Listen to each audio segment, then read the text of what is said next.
মহাপুৰুষ শ্ৰীমন্ত শংকৰদেৱৰ অমৰ সৃষ্টি ভাওনা সংস্কৃতিৰ লগত ছাত্ৰ ছাত্ৰীক পৰিচয় কৰাৰ চেষ্টা লখিমপুৰ জিলাৰ এখন বিদ্যালয়ৰ। লখিমপুৰ জিলা বিহপুৰীয়া সমষ্টিৰ এখন আগশাৰীৰ বিদ্যালয় বৰবালি উচ্চতৰ মাধ্যমিক বিদ্যালয়। নতুন শিক্ষাবৰ্ষ আৰম্ভ কৰাৰ প্ৰথম দিনাই বিদ্যালয়খনত উৎসৱমুখৰ পৰিৱেশ। দিনজোৰা কাৰ্যসূচীৰে পালন কৰা বিদ্যাৰম্ভ অনুষ্ঠান ভাগত নিশা মহাপুৰুষ শ্ৰীমন্ত শংকৰদেৱৰ অমৰ সৃষ্টি তথা মহাভাৰতৰ শকুনি প্ৰতিশোধ ভাওনা ছাত্ৰ ছাত্ৰীসকলৰ দ্বাৰা পৰিৱেশন কৰা দেখা যায়। এক সুন্দৰ আৰু মাংগলিক কাৰ্যসূচীৰে 2024 শিক্ষাবৰ্ষ আৰম্ভ কৰা বিদ্যালয়খনত এইবাৰ যথেষ্ট সংখ্যক ছাত্ৰ ছাত্ৰীয়ে ভিৰ কৰা পৰিলক্ষিত হয়।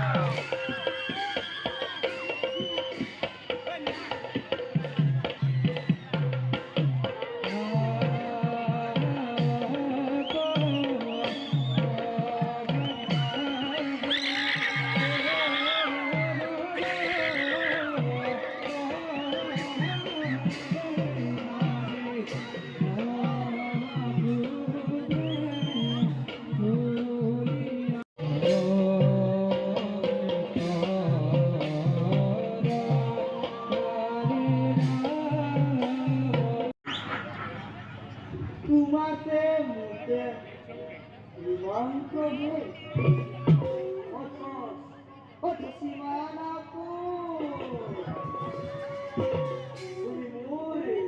তুমি মোৰ মৰমৰ ভাগি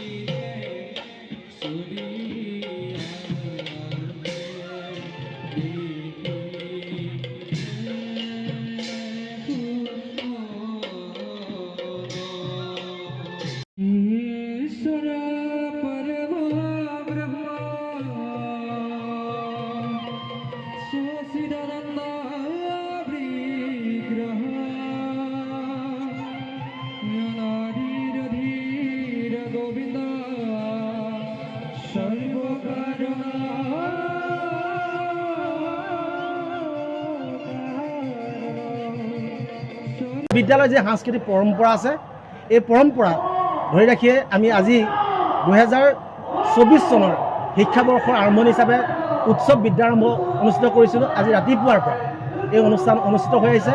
ৰাতিপুৱা প্ৰাতঃসভাৰ পিছতে আমি চাফাই কাৰ্যসূচী আৰম্ভ কৰিছোঁ। তাৰ পিছতে আমাৰ মাংগলিক অনুষ্ঠান হৈছে। মাংগলিক অনুষ্ঠান হোৱাৰ পিছতে আমাৰ অভিভাৱকসকলৰ সন্মিলন হৈছে। তাৰ পিছতে আমি আমাৰ অতি মনোগ্ৰাহী আৰু সকলো আমি ভাবি থকা এক অনুষ্ঠান ভাওনা অনুষ্ঠান আমি অনুষ্ঠিত কৰিছোঁ। আজি আমাৰ বিদ্যালয়ৰ ছাত্ৰ ছাত্ৰীসকলৰ জৰিয়তে শকুনি প্ৰতিশোধ নাটকখন মঞ্চস্থ কৰা হৈছে। আৰু এই শকুনি প্ৰতিশোধ মঞ্চস্থ কৰাৰ লগতে আমি দেখিবলৈ পাইছোঁ আমাৰ ছাত্ৰ ছাত্ৰীসকলৰ যি উৎসাহ, শিক্ষক শিক্ষয়িত্ৰীসকলে যি উৎসাহ, তাৰ লগতে স্থানীয় জনসাধাৰণে যি অভূতপূৰ্ব সঁহাৰি আমাক জনালে, তাক লৈ আমাৰ যে শিক্ষাৰ ক্ষেত্ৰত আমি যে এক অভূতপূৰ্ব এটা আজি দিন হ'ল, উল্লেখনীয় দিন হ'ল, আমাৰ সকলোৰে মনত থাকিব। আৰু এই এপাহতে আমি স্থানীয় জনসাধাৰণ, অভিভাৱক তথা আমাৰ শিক্ষক শিক্ষয়িত্ৰী সকলোৰে ওচৰত আমি শলাগ লৈছোঁ, সকলোৰে ওচৰত কৃতজ্ঞ হৈছোঁ। মহাপুৰুষ শ্ৰী শ্ৰী মাধৱদেৱৰ জন্মস্থান লেটেকুপুখুৰী অঞ্চলক সামৰি এইটো এটা মহান সাংস্কৃতিক অঞ্চল।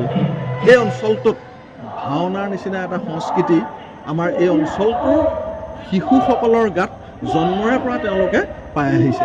গতিকে আমাৰ বৰবালি উচ্চতৰ মাধ্যমিক বিদ্যালয়ত আজি এই বিদ্যাৰম্ভ অনুষ্ঠানত শকুনিৰ প্ৰতিশোধ নাটকখনি আমি আজি এসপ্তাহমান আখৰাৰ পিছতেই তেওঁলোকে সফলভাৱে প্ৰদৰ্শন কৰিছে। তাৰ এটা আমি প্ৰমাণ পাইছোঁ। দৰ্শকসকলৰ অভূতপূৰ্ব সঁহাৰি, লগতে দৰ্শকসকলে এতিয়ালৈকে আসন এৰি নিঃশব্দে বহি থকাটোৱে ইয়াৰ প্ৰমাণ।